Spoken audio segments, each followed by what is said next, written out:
Hello students, मैं Viresh Gangwar, guest lecturer at government polytechnic Badaun.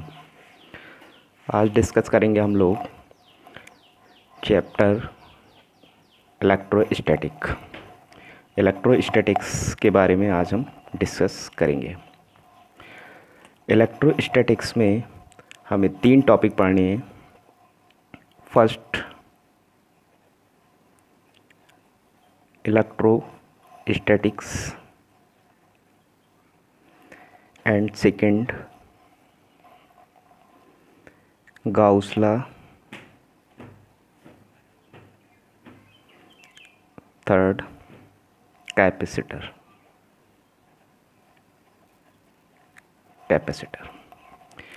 इन्हीं 3 topics के बारे में डिस्कस करेंगे इलेक्ट्रोस्टैटिक्स चैप्टर में। फर्स्ट है हमारा electrostatic, second Gauss law and third capacitor.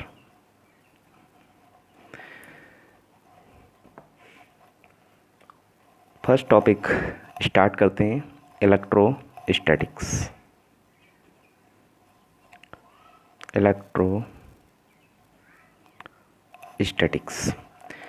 Electrostatic words 2 words से मिलकर बना है, electro and statics. Electro and statics.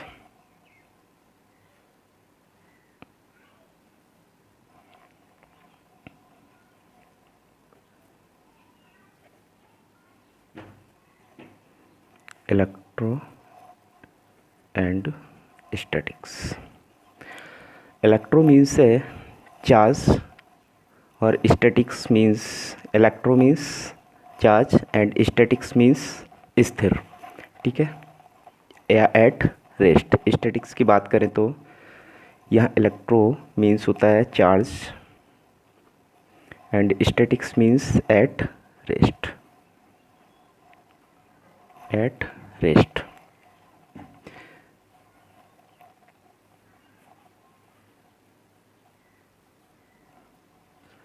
रुका हुआ आवेश।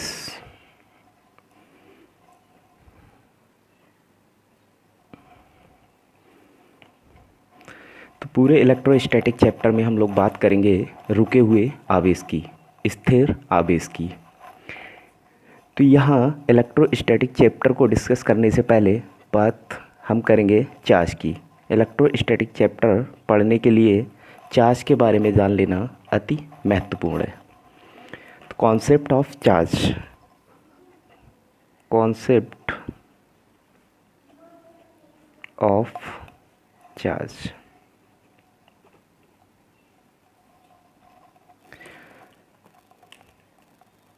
चार्ज 2 तरह के होते हैं, नेगेटिव चार्ज और पॉजिटिव चार्ज।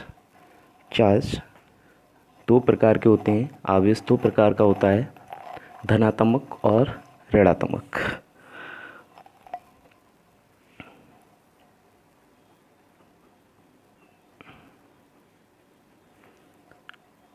आवेश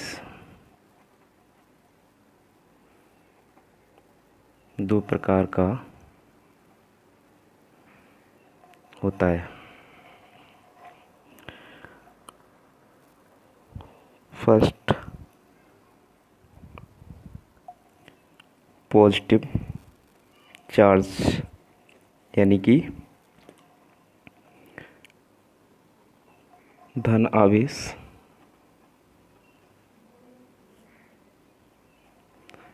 and second negative charge,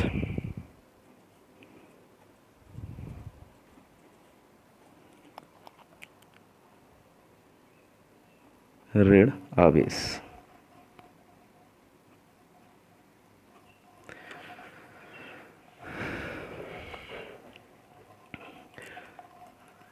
charge के बारे में और बहुत सारी चीज़ें बताई गई हैं, जैसे कि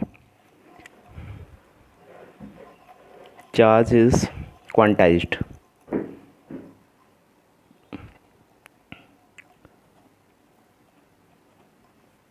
चार्ज इज़ क्वांटाइज्ड।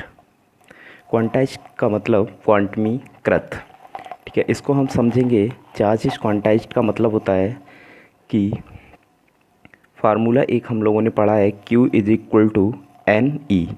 यहाँ पर n जो है वो कोई इंटीजर नंबर है, n क्या है, इंटीजर नंबर है, एंड e जो है वो चार्ज ऑफ इलेक्ट्रॉन। ठीक है, e जो है वो चार्ज है। Q is equal to n ई।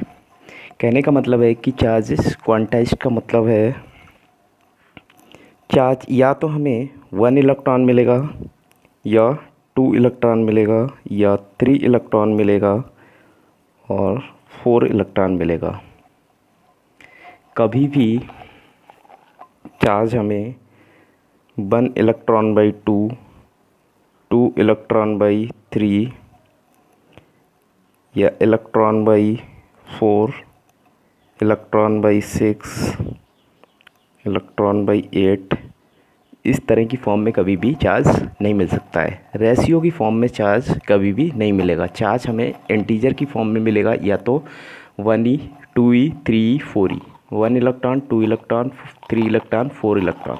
और 1 इलेक्ट्रॉन के पास जो चार्ज होता है, 1 इलेक्ट्रॉन के पास जो चार्ज होता है वो होता है 1.6 इंटू 10⁻⁻19 कूलम।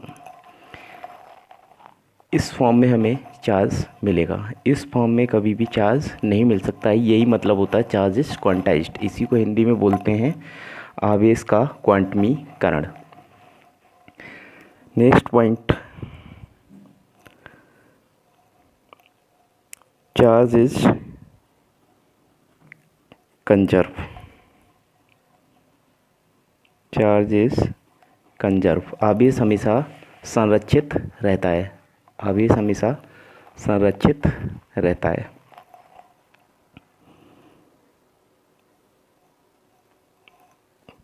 इसके कहने का मतलब है चार्ज इज कंजर्व का कि चार्ज हमेशा क्या रहता है, संरक्षित रहता है। आवेश को ना ही उत्पन्न किया जा सकता है और ना ही नष्ट किया जा सकता है। बस एक बॉडी से दूसरी बॉडी में क्या किया जा सकता है, ट्रांसफ़र किया जा सकता है। नेक्स्ट पॉइंट है चार्ज इज ट्रांसफरेबल।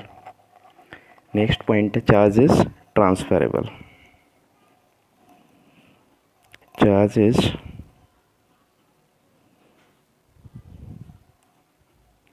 ट्रांसफरेबल। आवेश को एक बॉडी से दूसरी बॉडी में स्थानांतरण किया जा सकता है। और जब भी चार्ज की बात करते हैं, जैसे कि मास की बात करते हैं चार्ज के साथ, तो चार्ज की बात करें तो चार्ज अगर एक बॉडी से दूसरी बॉडी में जा रहा है तो उसके साथ हमेशा मास जाता है, द्रव्यमान हमेशा उसके साथ जाता है। चार्ज कभी भी अकेला नहीं जा सकता है। कहते भी हैं कि charge is transferable associated with mass, charge can not exist without mass.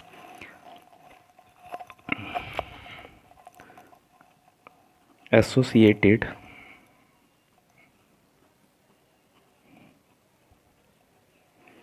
with mass।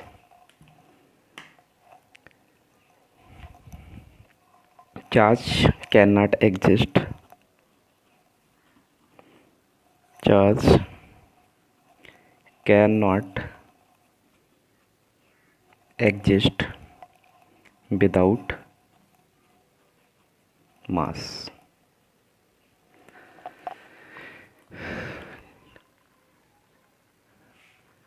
इस तरीके से चार्ज के बारे में बहुत सारी बातें और भी बताई गई हैं। जैसे कि चार्ज का ट्रांसफ़र की अगर बात करें तो बाई चार्जिंग। जैसे कि हम लोग नेक्स्ट पॉइंट की बात करेंगे, चार्जिंग।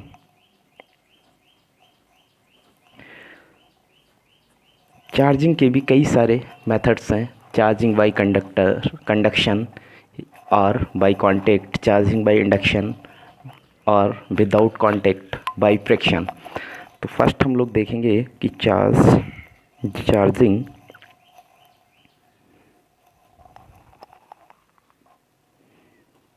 चार्जिंग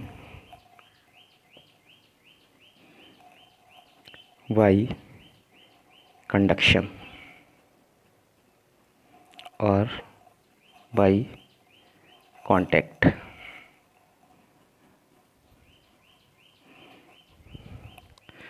संवहन के द्वारा या किस कांटेक्ट के द्वारा, स्पर्श के द्वारा।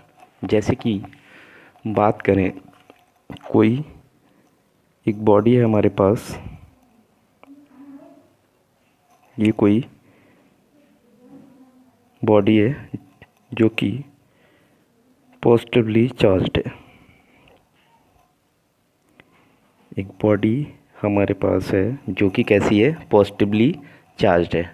और यहीं पर एक जो दूसरी बॉडी है हमारे पास, उसके ऊपर कोई भी चार्ज नहीं है, वो एक न्यूट्रल बॉडी है।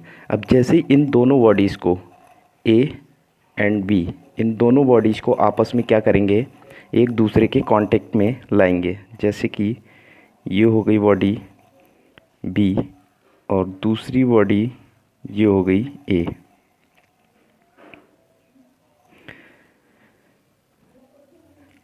अब जो ए का पॉजिटिव चार्ज है, जैसे ही हम इसको बी के कांटेक्ट में लाएंगे तो ए का जो पॉजिटिव चार्ज है वो बी के ऊपर भी समान रूप से वितरित हो जाएगा। अब दोनों बॉडीज़ के ऊपर क्या हुआ, पॉजिटिव चार्ज आ गया। दोनों ही बॉडीज़ कैसी हो गई, पॉजिटिव चार्ज हो गई। ठीक है। अब इनको हम सेपरेट करें, कांटेक्ट में लाने के बाद जब हम इनको सेपरेट करें, अलग अलग करें, तब हम पाते हैं कि दोनों ही बॉडीज़ का, इसका जो इसके ऊपर जो पॉजिटिव चार्ज आया वो इसी बॉडी के ऊपर रहता है अलग करने पर, और इसका पॉजिटिव चार्ज इस बॉडी के ऊपर आ जाता है। तो ये दोनों ही बॉडीज़ कैसी हो जाती हैं, पॉजिटिवली चार्ज्ड हो जाती हैं।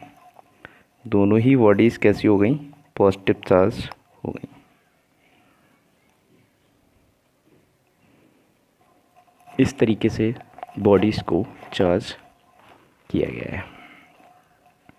जैसे कि हम लोग पढ़ते हैं, हीट में भी पढ़ते हैं कि कोई एक गर्म रॉड दूसरी रॉड के कांटेक्ट में लाई जाए, ठीक है, तो वो रॉड भी कैसी हो जाती है, हीट हो जाती है। और जब दोनों को अलग कर दिया जाए तो दोनों के अंदर हीट बनी रहती है। इसी तरीके से यहाँ भी चार्जिंग बाय कंडक्शन या चार्जिंग बाय कांटेक्ट। ठीक है, दोनों बॉडीज, एक बॉडी हमारे पास कैसी थी, फुल्ली पॉजिटिवली चार्ज थी, और दूसरी बॉडी कैसी थी, न्यूट्रल थी। जैसे ही एक दूसरे के पास, दोनों को एक दूसरे के कांटेक्ट में लेकर आए तो दोनों ही बॉडी क्या हुई, पॉजिटिवली चार्ज हो गई। और कांटेक्ट के बाद जब दोनों बॉडीज़ पॉजिटिवली चार्ज हो गई, उसके बाद हमने क्या किया, इन दोनों बॉडीज़ को सेपरेट किया, और सेपरेट करने के बाद देखा कि दोनों ही बॉडी कैसी हो गई, पॉजिटिव चार्ज हो गई। यही कहलाता है चार्जिंग बाय कंडक्शन और बाय कांटेक्ट। नेक्स्ट पॉइंट है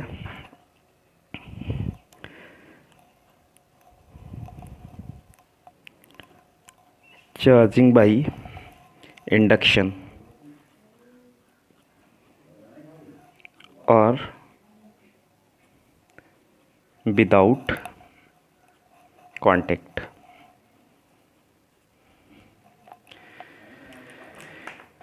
जैसे कि हमारे पास एक बॉडी है,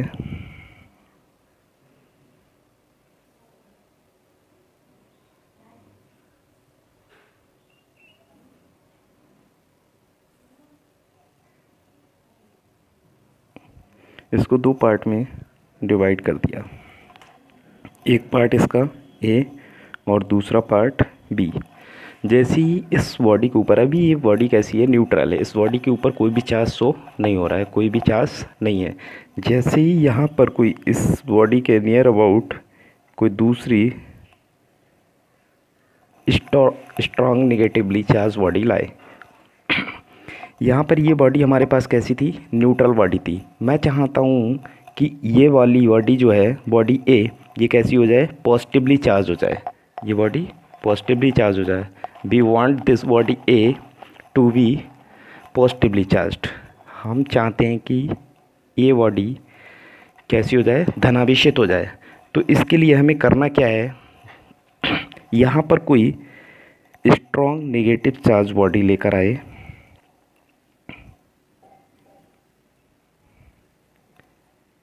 एक स्ट्रॉन्ग नेगेटिव चार्ज बॉडी लेके आए,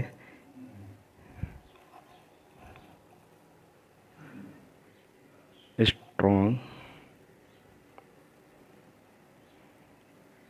नेगेटिव चार्ज बॉडी।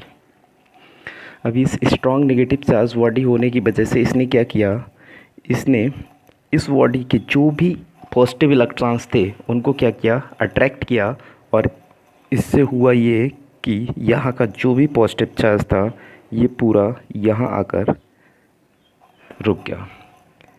ये वाली प्लेट जो है, ये पूरी प्लेट क्या हुई, पॉजिटिवली चार्ज्ड हो गई। इस बॉडी का, पूरी बॉडी का पॉजिटिव चार्ज जो है वो इस प्लेट के ऊपर आकर एकत्रित हो गया। और यहाँ का इस पूरी बॉडी का जो नेगेटिव चार्ज था, ये बॉडी कैसी है, कंडक्टिंग बॉडी है। बॉडी का कंडक्टिंग होना बहुत ज़रूरी है। तो यहाँ का जो नेगेटिव चार्ज था इस पूरी बॉडी का, और ये हाईली नेगेटिव होने के कारण इसने इसको क्या किया, नेगेटिव चार्ज को रिपेल किया, प्रतिकर्षित किया। तो इस बॉडी का नेगेटिव चार्ज जो है वो इस प्लेट के ऊपर आकर एकत्रित हो गया। तो यहाँ से मैं देखता हूँ कि ए वाली जो ए बॉडी है हमारी, वो यहाँ पर अभी पॉजिटिवली चार्ज हो गई। इसके बाद जब हम इन दोनों को सेपरेट करेंगे, ए एंड बी को,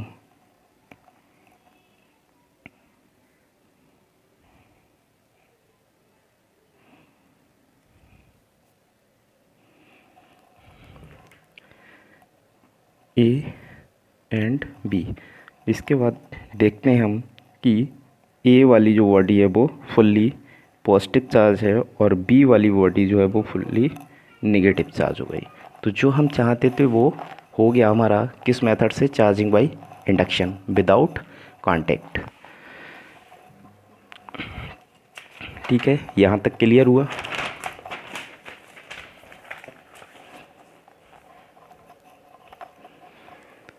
अब हम लोग आगे डिस्कस करेंगे कूलॉम्स लॉ के बारे में।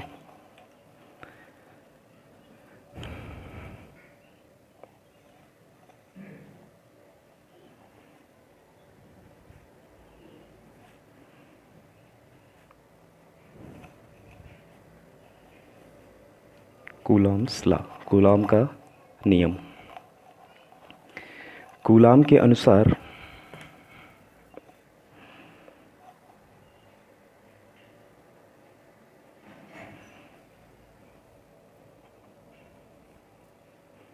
According to Coulomb's law, Coulomb के अनुसार किन्हीं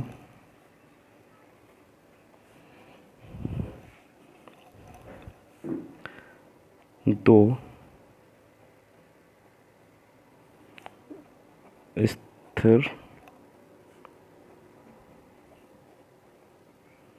बिंदु आवेशों के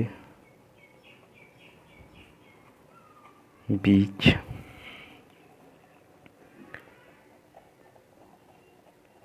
लगने वाला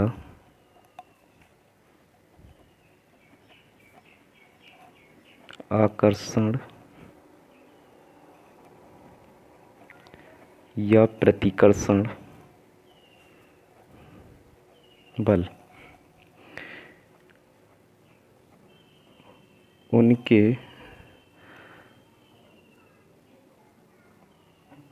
परिमाण के गुणनफल के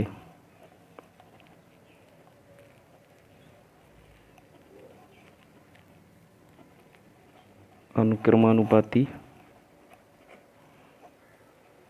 तथा बीच की दूरी के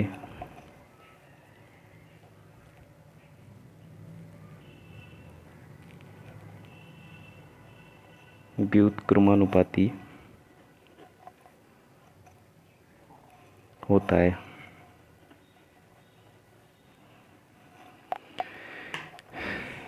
कूलॉम के अनुसार किन्हीं दो स्थिर बिंदु आवेशों के बीच लगने वाला आकर्षण या प्रतिकर्षण बल आवेशों के परिमाण के गुणनफल के अनुक्रमानुपाती तथा बीच की दूरी के वर्ग के व्युत्क्रमानुपाती होता है।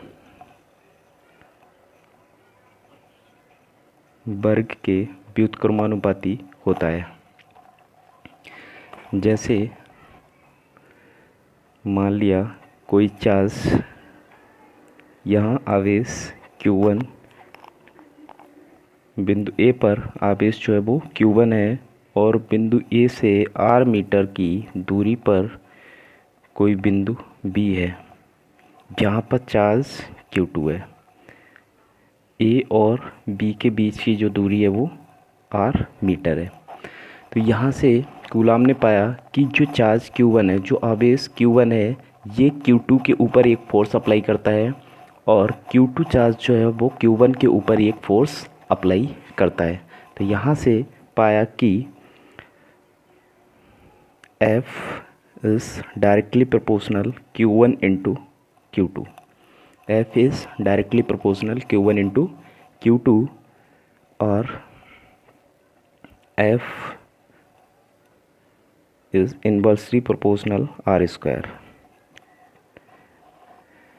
और इसको हम लिख सकते हैं F is directly proportional Q1 Q2 upon R square,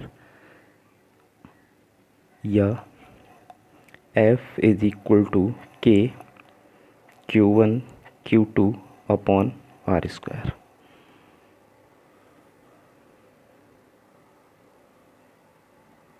ये होता है फार्मूला कूलाम्स लॉ का, F equal to K Q1 Q2 upon R square, जहाँ where K is the constant. K क्या है? कांस्टेंट है, जिसकी वैल्यू होती है K is equal to 1/4πε0 is equal to 9 × 10⁹ इसी की अगर हम वेक्टर फॉर्म की बात करें, इसी फार्मूले को अगर हम वेक्टर फॉर्म में लिखना चाहें तब लिखते हैं बिंदु A पर चार्ज Q1 एंड बिंदु A से R मीटर की दूरी पर B पॉइंट पर चार्ज है Q2। ठीक है, तो A और B के बीच की दूरी कितनी है? R metre. Q1 और Q2 दो चार्ज हैं, तो यहाँ से कूलाम के अनुसार हमने पाया कि Q1 जो है, Q1 चार्ज Q2 के ऊपर एक फोर्स क्रिएट कर रहा है इस डायरेक्शन में। Q1 के द्वारा लगाया गया Q2 पे बल, वो उसकी डायरेक्शन क्या होगी? ये होगी। Q1 के द्वारा Q2 पर लगाया गया बल, जिसकी डायरेक्शन है ये, एंड Q2 के द्वारा Q1 पर लगाया गया बल, इसकी डायरेक्शन है ये। दोनों ही चार्ज मैग्नीट्यूड में कैसे हैं? इक्वल है।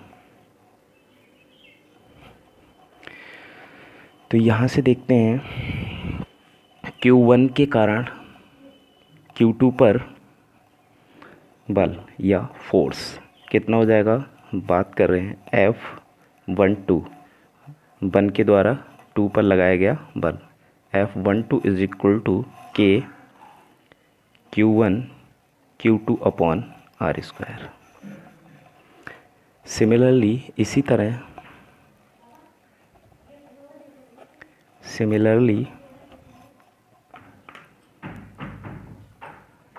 F21, 2 के द्वारा लगाया गया 1 पर बल, Q2 के द्वारा Q1 पर लगाया गया बल कितना हो जाएगा? F21 इज इक्वल टू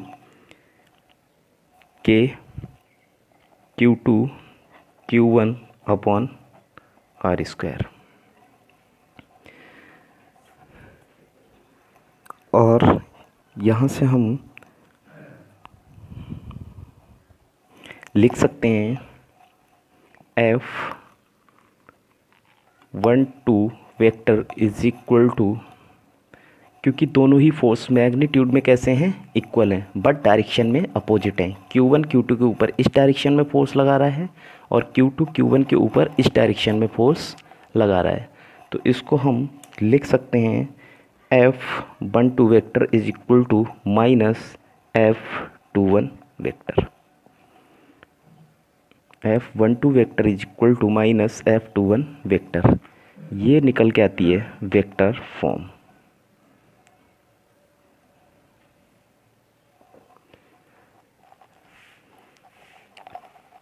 इसके बाद हम लोग डिस्कस करेंगे इलेक्ट्रिक फील्ड के बारे में।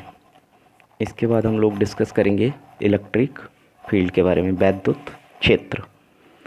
देखते हैं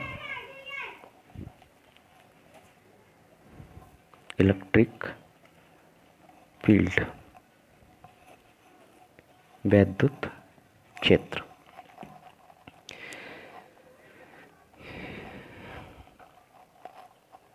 यहाँ जो डेफिनेशन है वह है the region around a charge particle in which another charged particle experience a force is called electric field।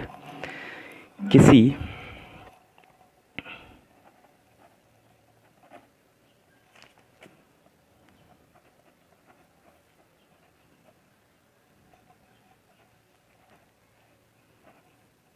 आवेशित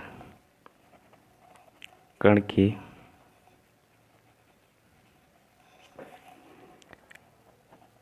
चारों ओर का वह क्षेत्र जहाँ किसी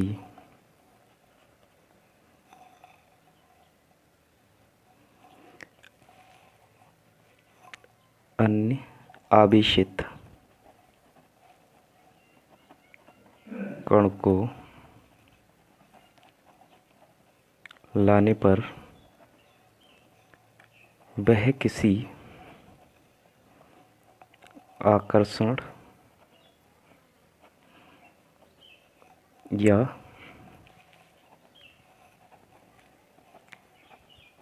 प्रतिकर्षण बल का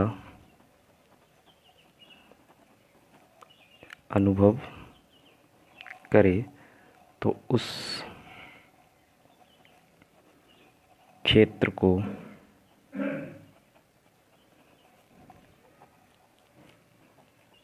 वैद्युत क्षेत्र कहते हैं। किसी आवेशित कण के चारों ओर का वह क्षेत्र जहाँ किसी अन्य आवेशित कण को लाने पर वह किसी आकर्षण या प्रतिकर्षण बल का अनुभव करे तो उस क्षेत्र को कहते हैं वैद्युत क्षेत्र।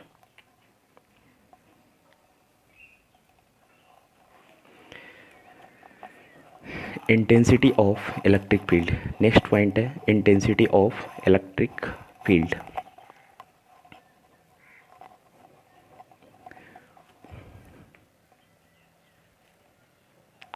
Formula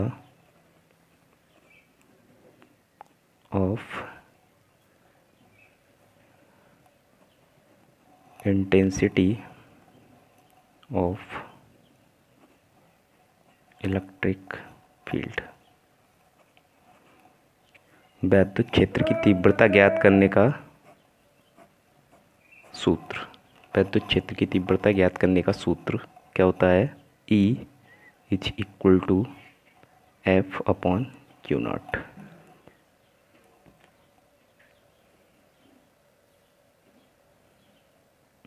E equal to F upon q naught. Next point देखेंगे intensity of electric field due to point charge.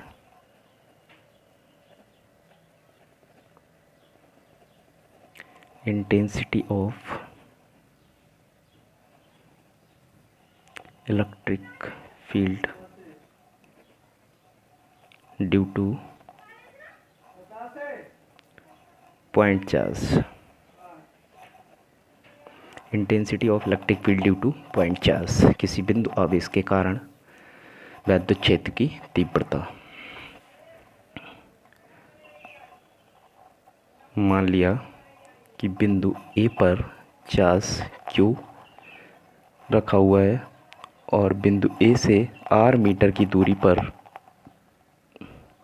बिंदु B है जहाँ पर कोई परीक्षण आवेश Q0 रखा हुआ है।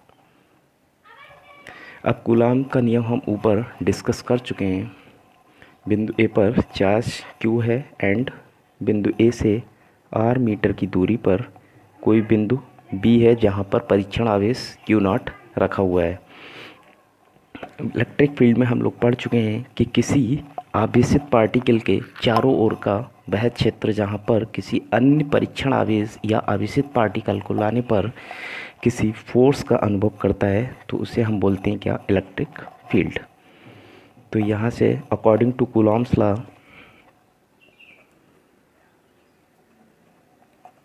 According to Coulomb's law, Coulomb के नियम के अनुसार बिंदु चार्ज Q के कारण Q0 के ऊपर लगने वाला फोर्स, चार्ज Q के कारण Q0 के ऊपर लगने वाला फोर्स कितना हो जाएगा? F is equal to K Q0 upon R square.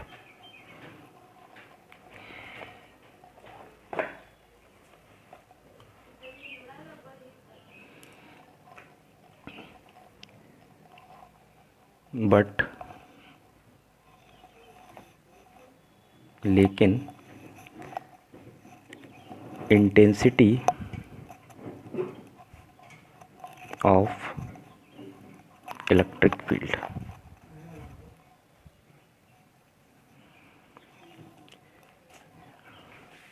वैद्युत क्षेत्र की तीव्रता क्या होगी? अभी तो हमने देखा था कि फोर्स क्या होगा, अब हम देखेंगे कि वैद्युत क्षेत्र की तीव्रता कितनी होगी। वैद्युत क्षेत्र की तीव्रता का फार्मूला इससे पहले हम लोग पढ़ चुके हैं, क्या होता है? E is equal to F upon Q0। और फोर्स हम कैलकुलेट कर चुके हैं कि आवेश Q के कारण Q0 पर लगने वाला बल कितना कैलकुलेट किया है? F is equal to K Q0 upon R square. तो वही फोर्स F की वैल्यू यहाँ उठा के पुट कर देंगे तो हमारे पास हमें मिलेगा K Q0 upon R square upon Q0। Q0 से Q0 कैंसिल हो जाएगा, बचेगा हमारे पास K Q upon R square. और K की वैल्यू हम लोगों ने देखी है अभी कितनी होती है? 1/4πε0। तो यहाँ से जो इलेक्ट्रिक फील्ड की वैल्यू निकल के आएगी वो निकल के आएगी 1/4πε0 Q upon R square.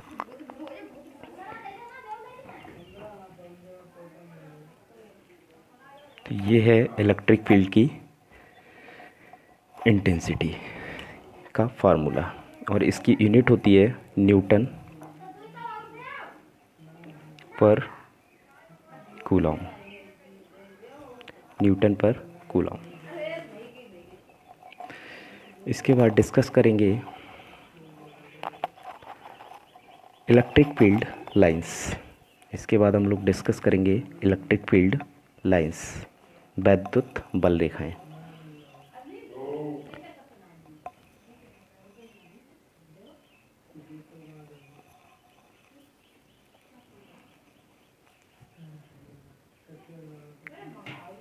Electric field lines, वैद्युत बल रेखाएं। फर्स्ट पॉइंट इसमें पढ़ेंगे इलेक्ट्रिक फील्ड लाइंस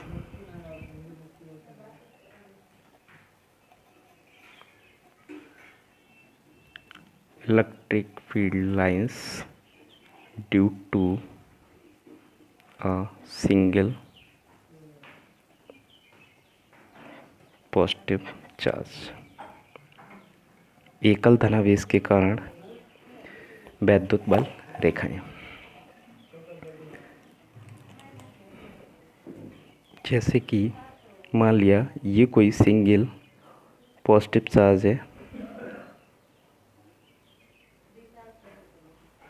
ये कोई सिंगल पॉजिटिव चार्ज है। अब यहाँ से एवरी डायरेक्शन में प्रत्येक दिशा में वैद्युत बल रेखाएं निकलेंगी।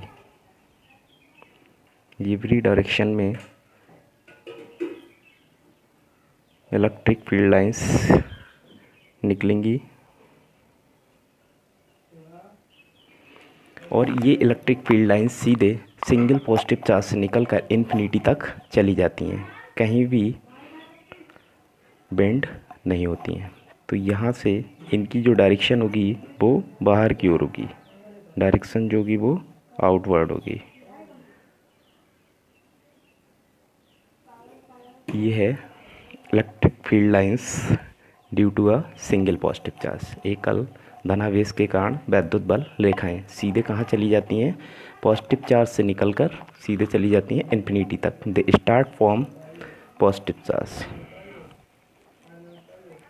They start from positive charge. इसी तरीके से हम नेक्स्ट पॉइंट बात करेंगे। अभी हमने पॉजिटिव चार्ज की बात की, अब हम नेगेटिव चार्ज से देखेंगे कि क्या होता है। Electric field lines due to negative charge, isolated negative charge, isolated. अब यहाँ हम देखते हैं कि कोई सिंगल नेगेटिव चार्ज है, यहाँ से भी जो इलेक्ट्रिक लाइंस होती हैं वो हमें प्रतीत होता है कि एवरी डायरेक्शन में इन्फिनिटी की तरफ से आती हुई और नेगेटिव चार्ज पे क्या हो जाती हैं, समाप्त हो जाती हैं। तो यहाँ जो डायरेक्शन होगी वो दिशा होगी इनकी इनवर्ड। जो इलेक्ट्रिक फील्ड लाइंस की डायरेक्शन होगी वो कैसी होगी, इनवर्ड होगी। बात करें अगर अभी अभी हमने बात की थी single positive charge and single negative charge, तो सिंगल पॉजिटिव चार्ज और सिंगल नेगेटिव चार्ज के लिए हमने देखा कि electric field lines positive charge से निकलती हैं और स्ट्रेट लाइन में इन्फिनिटी तक चली जाती हैं। एंड नेगेटिव चार्ज, जब हमने नेगेटिव चार्ज की बात की तब देखा कि इलेक्ट्रिक फील्ड लाइंस इन्फिनिटी से आती हुई प्रतीत होती हैं और नेगेटिव चार्ज पे क्या होती हैं, समाप्त हो जाती हैं। यहीं पर अगर हम बात करें टू इलेक्ट्रिक चार्जेस की, जैसे कि इलेक्ट्रिक फील्ड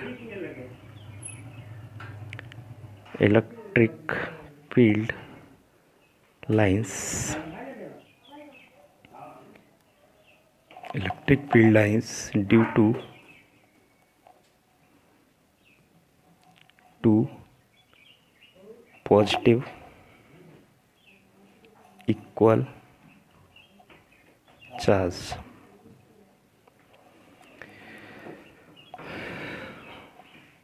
दो समान आवेश के कारण वैद्युत बल रेखाएं। दो समान आवेश का कारण मतलब कि एक पॉजिटिव चार्ज ये है और दूसरा पॉजिटिव चार्ज ये है। एक पॉजिटिव चार्ज ये है और दूसरा पॉजिटिव चार्ज ये है। दोनों ही मैग्नीट्यूड में भी इक्वल हैं और दोनों नेचर में भी सेम है। तो यहाँ हम जानते हैं कि यहाँ से भी इलेक्ट्रिक फील्ड लाइंस निकलेंगी और यहाँ से भी इलेक्ट्रिक फील्ड लाइंस निकलेंगी। तो ये दोनों इक्वल होने के कारण क्या होगा, दोनों नेचर में भी इक्वल हैं और मैग्नीट्यूड में भी इक्वल हैं। तो दोनों चार्ज जब सेम होते हैं तो एक क्या करते हैं, प्रतिकर्षण करते हैं एक। तो यहाँ से जो इलेक्ट्रिक फील्ड लाइंस निकलेंगी वो इलेक्ट्रिक फील्ड लाइंस कुछ इस तरह क्या होंगी,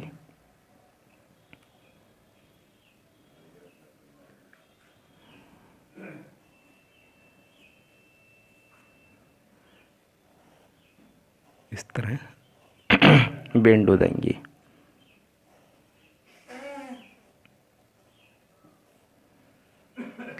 क्यों, क्योंकि यहाँ कहीं इनका नल पॉइंट होगा और ये इलेक्ट्रिक फील्ड लाइंस यहाँ आएंगी तो इसके फोर्स के कारण ये इधर बेंड हो जाएंगी और यहाँ से ये इलेक्ट्रिक फील्ड लाइंस इनको ऐसे घुमा देगा। इन सब की डायरेक्शंस क्या होंगी, डायरेक्शंस होंगी आउटवर्ड।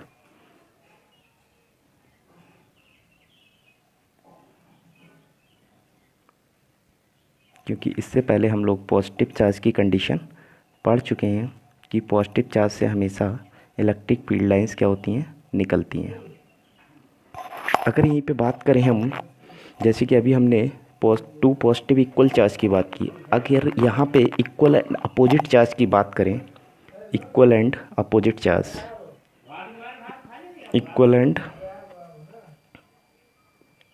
अपोजिट चार्ज कहने का मतलब है कि मैग्नीट्यूड में इक्वल हैं, मैग्नीट्यूड में इक्वल हैं और नेचर में दोनों अपोजिट हैं। इक्वल एंड अपोजिट चार्ज की अगर बात करें तो दो चार्ज है हमारे पास, एक पॉजिटिव चार्ज है और सेम मैग्नीट्यूड का एक नेगेटिव चार्ज है।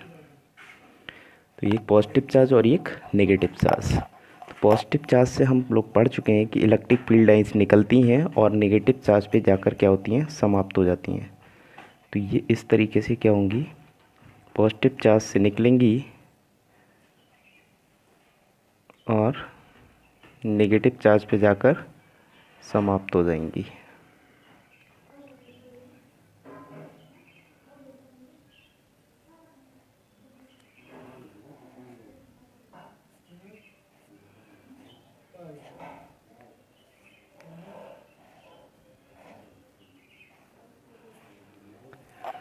यहाँ जो डायरेक्शन होगी वो डायरेक्शन कैसी होगी, आउटवर्ड होगी।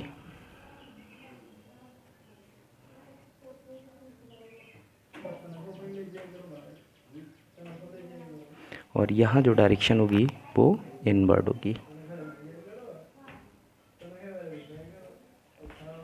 ठीक है, तो ये बात की आज हमने इस लेक्चर में, बात की हमने कॉन्सेप्ट ऑफ चार्ज की, कूलॉम्स लॉ की, इलेक्ट्रिक फील्ड वैद्युत क्षेत्र की and electric field due to a point charge. उसके बाद हमने बात की इलेक्ट्रिक फील्ड लाइंस की and electric field due to a single positive charge.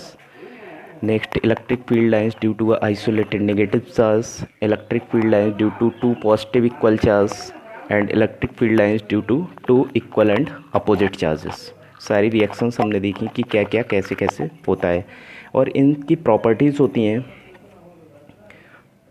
Properties की अगर हम बात करें इलेक्ट्रिक फील्ड लाइंस की, प्रॉपर्टीज़ यानी कि गुण, ठीक है। तो इनके गुण क्या होते हैं, ये जो इलेक्ट्रिक फील्ड लाइंस होती हैं ये किसी भी पॉइंट पर एक दूसरे को इंटरसेक्ट नहीं करती हैं।